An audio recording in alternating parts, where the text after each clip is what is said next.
Halo adik-adik remaja Adel Potes, apa kabar sekalian? Ibu April harap bahwa kalian semua dalam keadaan yang sehat, yang tetap semangat, walaupun masih ada yang harus ujian, harus belajar lewat online, ya.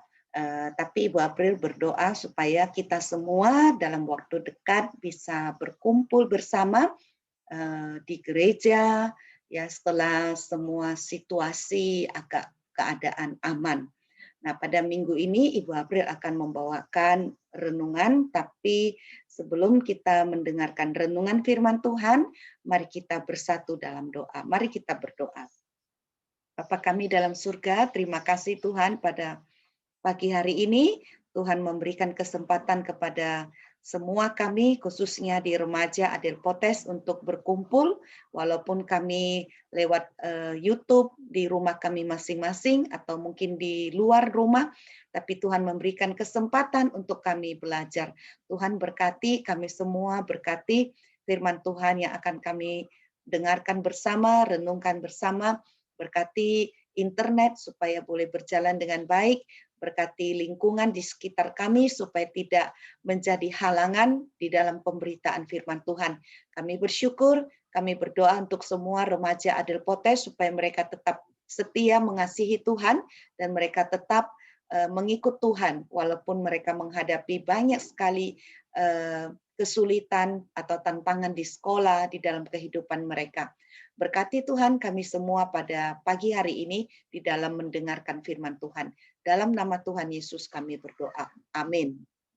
Ya, adik-adik sekalian, sebelum kita dengarkan firman Tuhan pada pagi hari ini, seperti biasa kita akan mendengarkan satu pujian yang Ibu April sudah siapkan.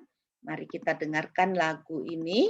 Ya, ini judulnya Trust and Obey. Ya, seperti yang pernah beberapa waktu yang lalu oleh Josea, dia sharingkan bahwa kita harus percaya dan taat saja. Ya, mungkin kita tidak mengerti, tapi kita trust, artinya percaya kepada Tuhan, and obey, taat saja apa yang Tuhan lakukan. Kalau adik-adik bisa nyanyi lagu ini, silakan mengikutinya ya. Ibu April putarkan. Mari kita dengarkan bersama.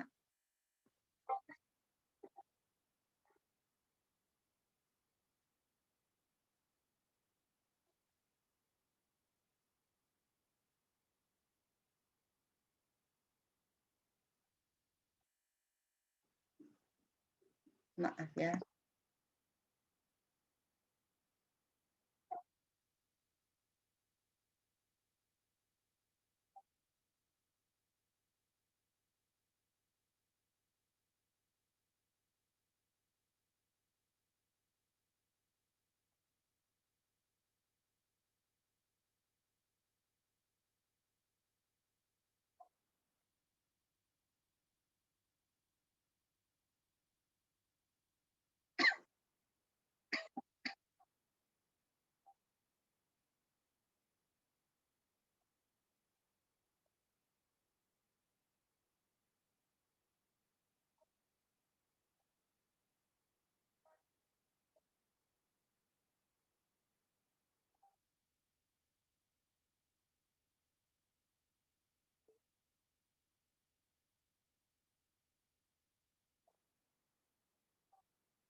Iya, tadi lagunya bagus sekali ya, kata-katanya itu trust and obey, percaya dan taat, tidak ada cara lain supaya kita bisa bersukacita dalam Tuhan, yaitu kecuali kita percaya dan taat, percaya kepada Tuhan. Nah, pada pagi hari ini Ibu April akan ya, kita akan mendengarkan firman Tuhan. Ya, kita akan sharing.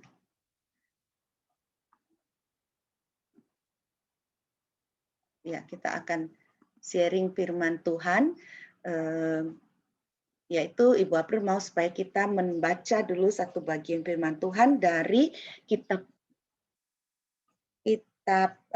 Kejadian pasal yang ke-11 ayat yang keempat, ya.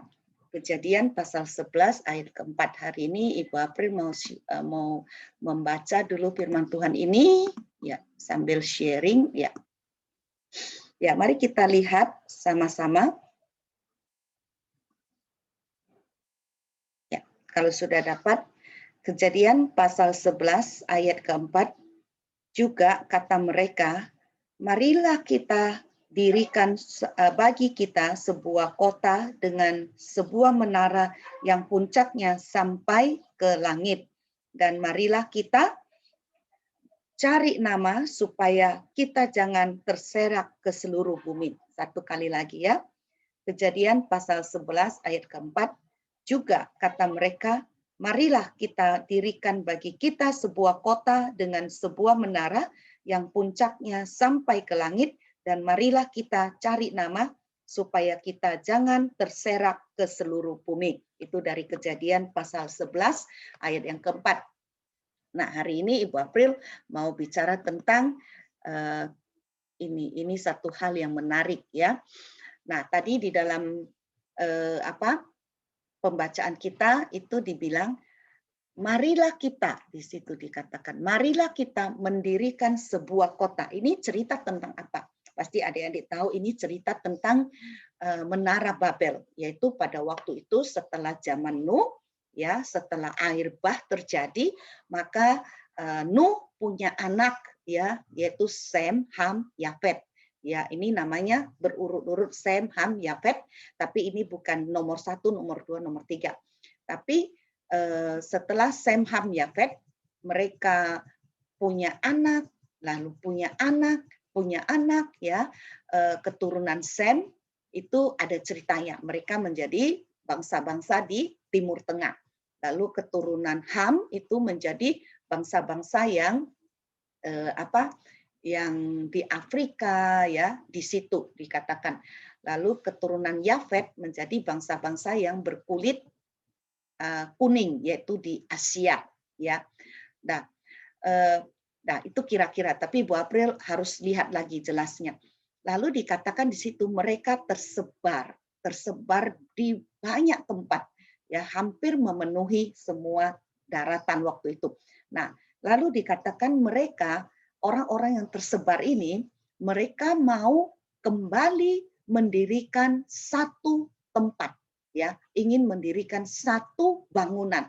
Lalu kalau kita lihat, nah itu Ibu April sudah ringkaskan di dalam ayat 4 itu, mereka mau apa? Mau mendirikan sebuah kota. Untuk apa tujuannya? Untuk apa didirikan kota? Nah, itu lihat Ibu April ada tulis A, D, B, C.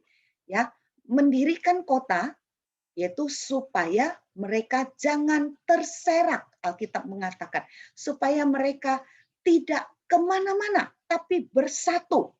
Ya, nah kalau bikin kota itu pasti ada tembok-tembok yang mengelilingi, artinya mereka tidak mau terpisah, mereka mau bersatu, hidup aman di dalam kota, hidup nyaman di dalam kota, karena ada tembok yang melindungi mereka. Nah, itu tujuannya.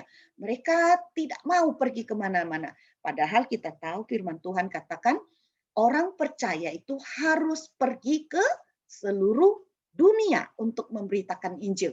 Tapi di sini mereka berkumpul, tidak mau kemana-mana. Nah, itu yang pertama. Itu yang mereka lakukan. Lalu hal yang kedua yang mereka lakukan, mereka bukan hanya mendirikan kota, tapi dibilang juga mendirikan menara yang puncaknya sampai ke langit. ya, puncaknya sampai ke langit. Dan tujuannya apa? Yaitu mencari nama supaya mereka dikenal, supaya mereka dihormati, supaya mereka diingat oleh manusia. Nah, adik-adik sekalian, ini melambangkan bahwa manusia begitu sombong sampai mereka ingin menaik sampai ke langit untuk apa? Bukan untuk mencari Tuhan, tapi untuk supaya mereka dianggap hebat. Ini artinya mereka tidak perlu Tuhan lagi. Ya, mereka bilang, "Tuhan, kami tidak perlu karena kami sudah bisa sampai ke langit." Ya, dan supaya kita menjadi orang yang mempunyai nama, ya, artinya menjadi orang yang dihormati, orang terkenal. Nah, ini tandanya sekali lagi mereka menolak Tuhan. Tuhan tidak perlu lagi. Ya, Tuhan itu tidak usah karena kami sudah mampu, sudah hebat.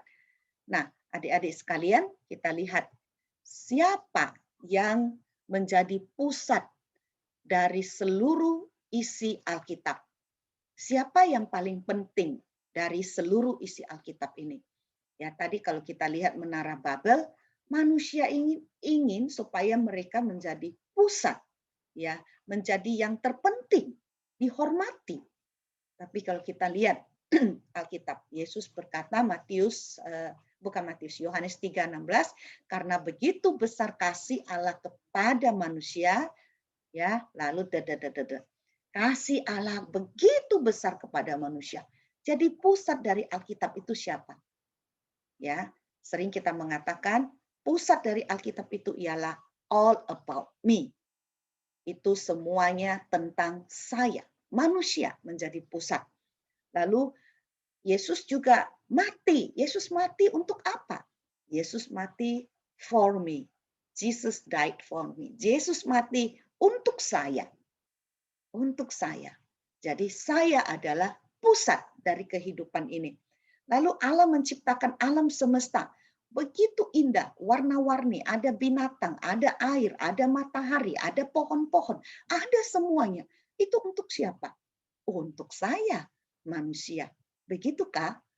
Ya, saya yang terpenting. Saya adalah pusat dari Alkitab.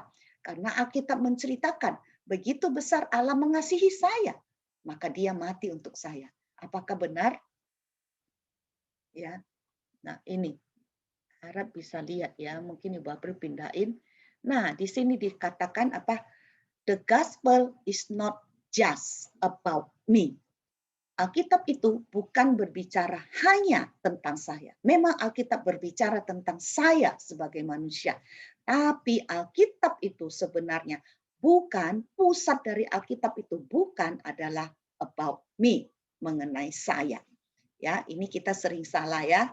Nah, siapa menjadi pusat dari seluruh Alkitab? Pusat dari seluruh alam semesta ini. Siapa yang menjadi yang dipentingkan? Yang paling penting dari seluruh yang ada ini. Ini dia. Apa? Habakuk 2 ayat 14, sebab bumi akan penuh dengan pengetahuan tentang kemuliaan Tuhan seperti air yang menutupi dasar laut. Jadi Habakuk dia mengatakan bahwa bumi ini penuh dengan apa?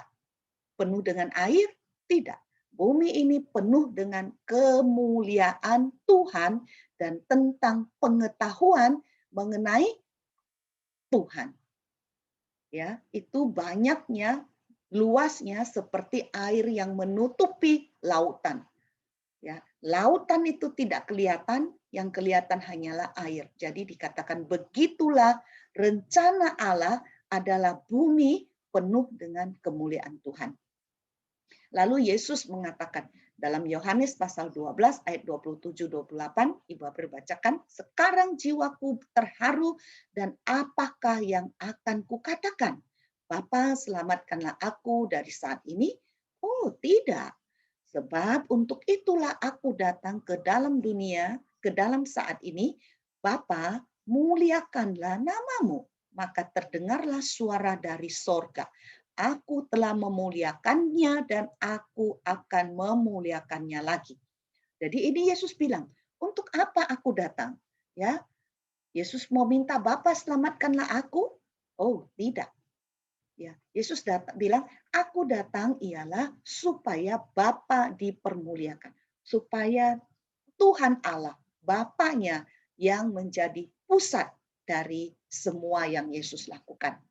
Tujuan kedatangan dan Yesus mati di kayu salib. Ini kan Yesus sudah dekat-dekat hari kematian ya, hari Paskah seperti yang sebentar kita akan peringati. Yesus katakan, semua ini saya kerjakan adalah supaya aku mempermuliakan Bapa. Dan aku telah melakukannya. Dengan cara apa? Dengan cara Yesus datang ke dunia. Dan tidak cukup sampai di situ Yesus hanya lahir.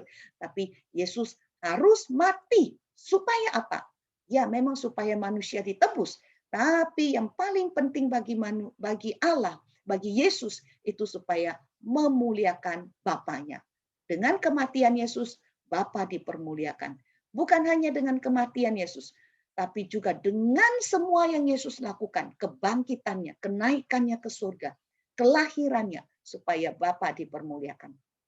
Jadi pusat dari hidup kita, tujuan hidup kita ini ialah Bapa dipermuliakan. Nah, ada satu buku katekismus, buku yang untuk orang yang mau percaya Yesus, ada pertanyaan nomor 1. What is the chief end of man? Apa tujuan yang paling tinggi dari manusia? Jawabannya ialah man's chief end is to glorify God and to enjoy Him forever. Tujuan dari Allah menciptakan manusia, tujuan tertinggi dari hidup manusia ialah memuliakan Allah dan menikmati Allah selama-lamanya. Ya, jadi tujuan hidup kita, tujuan hidup adik-adik bukan supaya kita dapat kemuliaan, tapi supaya Allah dimuliakan. Ya, kita akan lihat lebih lanjut. Nah, adik-adik tahu ya, dua binatang yang di depan ini ya anjing dan kucing. Nah, Ibu April akan bicara hal ini. Ya, ini ada pada mungkin tahun 2000 awal atau akhir dari tahun 1990-an. Ada orang yang memikirkan bahwa hubungan manusia dengan Allah itu seperti hubungan antara kedua binatang ini dengan manusia. Ya, dia menganalogikan hubungan kita dengan Allah dengan kedua ekor binatang ini. Ini dua anjing ini lucu ya. Aduh, manis sekali. Dua anjing. Satu anjing dan satu kucing ini manis sekali. Nah, ini disebutkan tergantung siapakah pusat dari hidup kita. Itu namanya cat and dog teologi. Ya. Nah, ada teologi kucing, ada teologi anjing. Kita lihat sama-sama. Apa ini? Nah, anjing dan kucing dikatakan keduanya sama-sama binatang kesayangan. Namun, keduanya memiliki sikap yang sangat berbeda. Adik-adik pernah tahu? Yang punya kucing dan punya anjing di rumah mungkin bisa tahu. Oh, sifat mereka berbeda. Nah, kita lihat ya hubungannya dengan orang Kristen ya. Nah, anjing berkata, kamu memberiku makan, kamu mengelus aku, kamu memberi aku tempat tinggal, kamu menyayangi aku, mencintai aku. Lalu anjing bilang, oh pasti kamu itu, manusia itu adalah tuanku. Ya, manusia itu adalah tuanku. Nah, Ibu April punya anjing, dia suka dalam rumah. Sekarang Ibu April lagi khotbah, dia ada di bawah duduk dengan Ibu April. Dia selalu ikut ya, kemana saja tuannya pergi, anjing itu ikut karena dia setia, dia tahu siapa tuannya. Nah, sikap ini bagaimana kita lihat dengan kucing. Kalau kucing dia berkata begini, kamu memberi aku makan, kamu menyayangi aku, kamu mengelus-elus aku, kamu memberi aku tempat tinggal. Lalu kucing berkata, aku pastilah tuan, aku pastilah raja. Nah, ya kamu melayani aku, kira-kira begitu ya. Nah, adik-adik, cerita ini melukiskan dua sikap hati manusia. Nah, sikap yang pertama, sikap anjing yang berkata, kamu pastilah Tuhan, kamu pastilah Tuanku, kamu adalah bosku.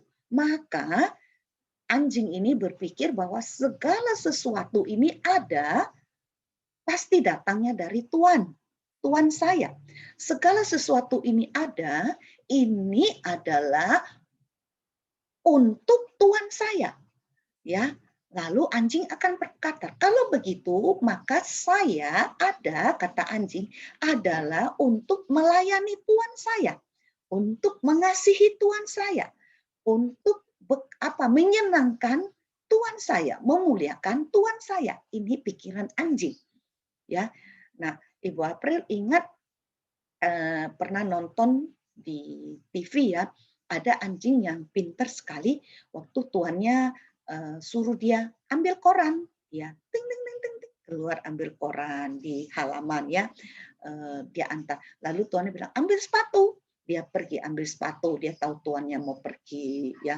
Nah, anjing itu bahkan bisa menolong orang yang yang seperti tidak bisa melihat dengan jelas, dia bisa jadi mata untuk orang-orang demikian. Karena dia tahu dia sedang melayani tuannya. Ya. Dan bagaimana sikap kucing? Kalau kucing memang dia tidak berkata, akulah Tuhan, I am God. Dia tidak berkata. Tapi dia punya sikap bahwa segala sesuatu ini adalah untuk saya. Karena saya adalah Tuhan, saya adalah bos. Lalu bahkan Tuhan ada, kucingnya, dia sikap hatinya, Tuhan itu adalah untuk saya. Karena saya adalah bos. Semua manusia ini ada, semua barang-barang ini ada, adalah supaya untuk saya. Untuk saya yang disenangkan, saya yang dimuliakan, saya yang dicintai. Nah, kita lihat ya. Waktu manusia itu tidur, ya ini seperti Tuhan, waktu bukan Tuhan tidur ya. Waktu Tuhan duduk, ya, manusia atau orang yang punya pikiran seperti kucing, dia akan berkata, ini pelayanku, ini budakku, ini pembantuku, ya, ini asistenku, maka dia akan melakukan yang saya minta. Itu pikiran kucing. Ya, tapi kalau pikiran anjing, dia akan pikir begini. Oh, yang sedang duduk itu, yang sedang istirahat itu adalah tuanku. Maka aku duduk di bawah kakinya, aku melayani dia, aku memuliakan dia, aku mengasihi dia. Ya, begitulah ya. Jadi dua jenis binatang ini melambangkan manusia, analoginya kepada manusia. Artinya ada manusia yang sikapnya seperti kucing yang merasa bahwa Tuhan ada, ya, Tuhan adalah seperti pelayanku. Saya mau minta apa? Saya minta minum, Tuhan kasih saya minum. Saya minta makan, Tuhan kasih saya makan. Tapi ada manusia yang sikapnya seperti anjing. Dia merasa bahwa ya bukan manusia itu seperti anjing, tapi mempunyai sikap hati ya seperti ini, anjing ini, teologi anjing, bahwa dia menganggap yang duduk itu adalah Tuanku, Rajaku, Tuhanku. Aku punya sikap harus melayani dia, memuliakan dia. Ya, nah adik-adik sekalian, nah ini dia. Ada orang punya pikiran bahwa Tuhan ada untuk saya, melayani saya, memberkati saya. Lalu gereja ada untuk saya juga, supaya saya diberi makan rohani, supaya saya dikenyangkan, supaya saya dipuaskan, didoakan, ya. Bahkan dikatakan Yesus mati supaya saya punya hidup. Ya, memang betul Alkitab mengatakan Yesus mati supaya kita hidup. Ya, tapi orang-orang demikian itu hanya memikirkan untuk saya, untuk saya. Bahkan kalau ada malaikat, malaikat ada untuk melayani saya juga. Ya. Nah, adik-adik sekalian, ya, ini pikiran seperti teologi kucing, miologi, saya, me and me. Ya. Nah, adik-adik hati-hati. Coba kita lihat ini. Nah, Kopernikus, mungkin adik-adik yang belajar sains tahu. Kopernikus dia berkata begini, bukan matahari yang mengelilingi bumi, tapi bumi yang mengelilingi matahari. Apa hubungannya dengan yang Ibu April ceritakan tadi? Nah, dulu orang pikir bahwa mataharilah yang mengelilingi bumi, karena matahari terbit dari timur, nanti sore tenggelam di barat. Jadi matahari itu ada untuk mengelilingi bumi. Ya, maka bumi adalah pusat dari seluruh alam semesta. Bahkan ya mataharilah yang mengelilingi bumi. Bumi pusat. Ya dulu orang pikir demikian. Lalu Kopernikus dia bilang, oh salah. Mataharilah pusat. Matahari ada di tengah. Semua planet-planet termasuk planet bumi itu mengelilingi matahari. Itu yang betul.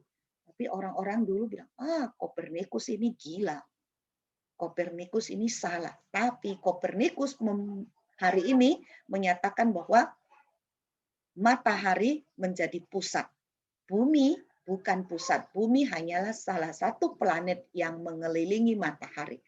Nah, ini menggambarkan seperti Om Yosef bilang minggu lalu, ini seperti menggambarkan hidup kita. Kita itu seperti bumi. Matahari itu adalah seperti Tuhan Allah. Allah, pusat. Tapi kita selalu pikir, oh sayalah yang pusat. Sayalah yang paling harus dipentingkan. Seperti kucing tadi pikir begitu. Maka sayalah harus disenangkan, saya harus diberkati, saya harus dikasihi, saya harus dipenuhi semuanya.